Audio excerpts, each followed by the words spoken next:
오늘은 자녀의 결혼 생활에 대해 부모가 어떤 역할을 하고 얼만큼 개입해야 할지에 대해 얘기 나눠볼까 합니다.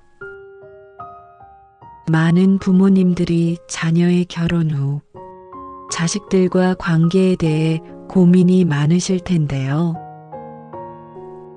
혹시 이런 생각 해보신 적 있으세요? 내 딸 자식 결혼해서 이렇게 살라고 키운 게 아닌데, 며느리가 마음에 안 들지만 그냥 참고 있어야 할까?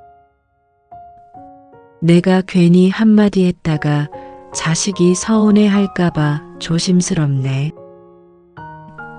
부모 마음이 참 복잡하죠.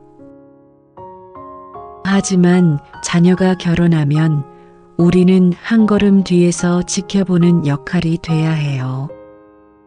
그러지 않으면 좋았던 가족관계도 서서히 멀어질 수 있어요. 오늘은 자녀의 부부관계에 개입하지 않는 4가지 원칙을 알려드릴게요. 이 원칙을 지키면 자녀 부부와의 관계가 더 편안하고 건강해질 수 있습니다. 끝까지 함께 해주세요. 그럼 첫 번째 주제부터 바로 들어가 볼까요?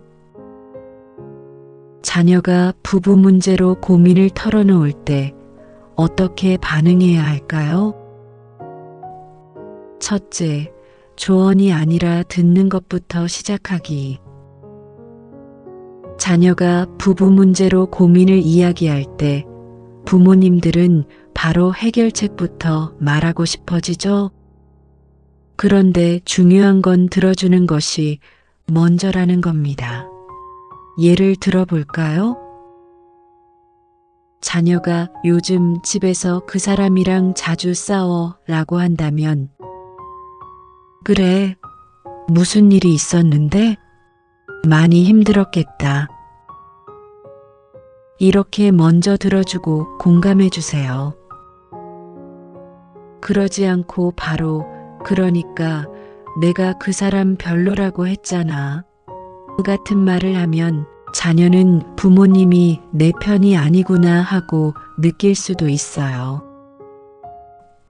자녀가 원하는 건 부모님의 즉각적인 조언이 아니라 자신의 감정을 이해받고 있다는 느낌일 수 있습니다. 중요한 건 조언보다는 먼저 공감해주기. 그리고 자녀가 원할 때만 의견을 주고, 그렇지 않다면 내가 잘 해결할 거야 하고 믿고 지켜봐 주세요. 다음 주제로 넘어가 볼까요? 며느리나 사위를 다른 사람과 비교하는 행동. 정말 흔하게 볼 수 있는 것 같은데요.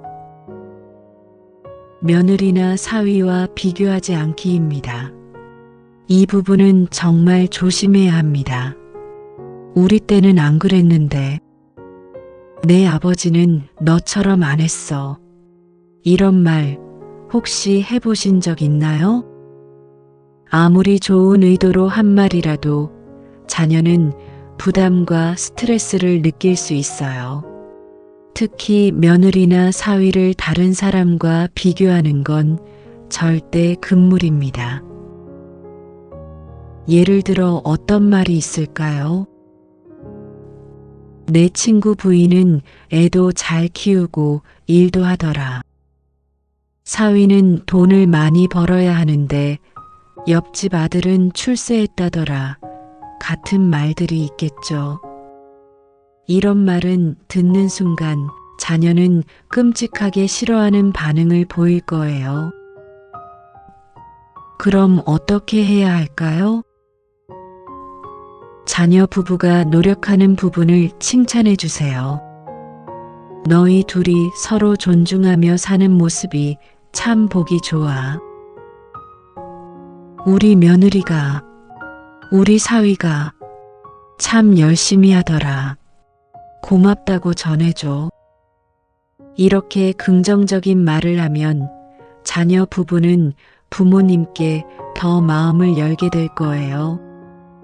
며느리, 사위에게 아낌없이 칭찬해주자. 이런 긍정적인 표현이 정말 중요해요. 다음으로 세 번째 주제는 내 방식이 아니라 자녀의 방식을 존중하기입니다. 부모님의 방식이 아니라 자녀의 방식을 존중해야 한다. 어떤 의미일까요?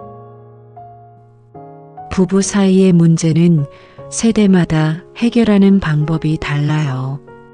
그런데 우리는 자꾸 우리 시대 방식을 강요하려고 하죠. 예를 들면 부부싸움에도 그냥 참고 살아. 결혼했으면 남자가 가장 역할을 해야지. 이런 말들이요. 하지만 요즘 세대는 다릅니다. 맞벌이하는 부부가 많고 가사와 육아를 함께하는 게 자연스럽고 부부가 서로 대화를 많이 하면서 문제를 해결하려고 해요. 그러니 우리가 보기에는 낯설어도 요즘 방식은 이렇구나 하고 인정해 주는 게 중요합니다. 요즘 애들은 대신에 요즘 방식은 이라고 생각하는 습관을 들여야 해요. 자녀의 방식을 존중하면 자녀도 부모님의 의견을 더 편하게 받아들이게 될 거예요. 결국 서로 존중하는 태도가 중요하다는 말이죠. 자, 이제 마지막 주제입니다. 네 번째, 돈 문제로 개입하지 않기. 가족 간의 갈등 원인 1위, 바로 돈 문제인데요. 이 부분은 어떻게 해야 할까요? 아직도 경제적으로 힘들다는데 도와줘야 할까? 손주 교육비까지 내가 신경 써야 하나? 재산을 어떻게 나눠줘야 할까? 이런 고민 많이 하시죠? 그런데 돈 문제는 정말 민감한 부분입니다. 돈 문제가 개입되면 가족 간의 감정이 복잡해질 수 있어요. 드라마에서도 돈 때문에 가족끼리 싸우는 장면이 꼭 나오잖아요. 그래서 부모님이 도와줄 수 있다면 명확한 기준을 정하세요. 이건 선물로 주는 거니까 부담 갖지 마라. 이 정도까지만 도와줄게. 이유는 너희가 해결해야 해.